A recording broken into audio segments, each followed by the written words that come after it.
Israel praises Guatemala over decision to move embassy to Jerusalem.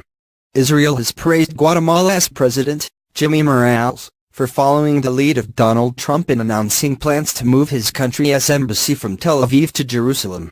The decision by Guatemala, one of only 8 countries to vote last week with the U.S. in opposing a UN resolution condemning Trump's move to recognize Jerusalem as Israel's capital, is in stark contrast to the rest of the world, including all other 14 members of the UN Security Council, apart from the U.S., who opposed the move.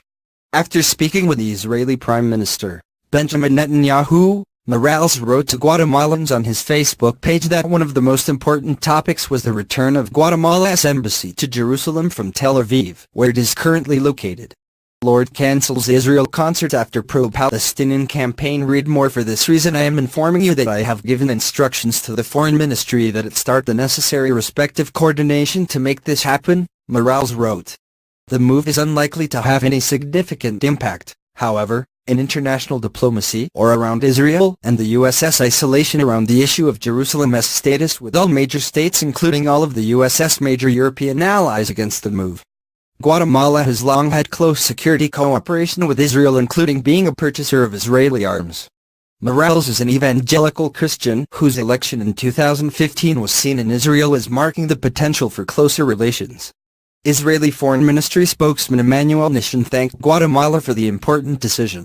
"Wonderful news and true friendship," he wrote on Twitter. Israel's Foreign Ministry on Monday hailed a true friendship with Guatemala. The Deputy Minister for Diplomacy, Michael Aaron, also praised the move. "Viva Guatemala!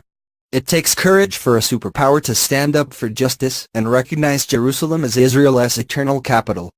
But it takes even more immense guts for a small nation to do that," Aaron wrote on Twitter. "People of Guatemala, the people of Israel will never forget your support and bravery. Guatemalans have shown they know very well that Jerusalem is the capital of Israel.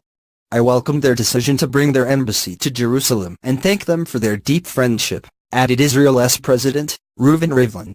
"We look forward to welcoming you to Jerusalem." Guatemala became the first nation to pledge to move its mission to Jerusalem since Trump's the 6th of December recognition of the city as Israel's capital and decision to move the American embassy from Tel Aviv. Czech Republic has also since recognized West Jerusalem as Israel's capital.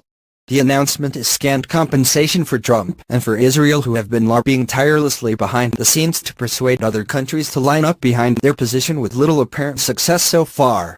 Among other Latin American countries lobbied heavily around the time of Trump's announcement, The Guardian understands, was Costa Rica, which has declined to follow suit. While Czech Republic had briefly suggested it could follow Trump's line, it quickly reversed its position, and by last week had contented itself with merely abstaining in a UN General Assembly vote that overwhelmingly criticized Trump's move.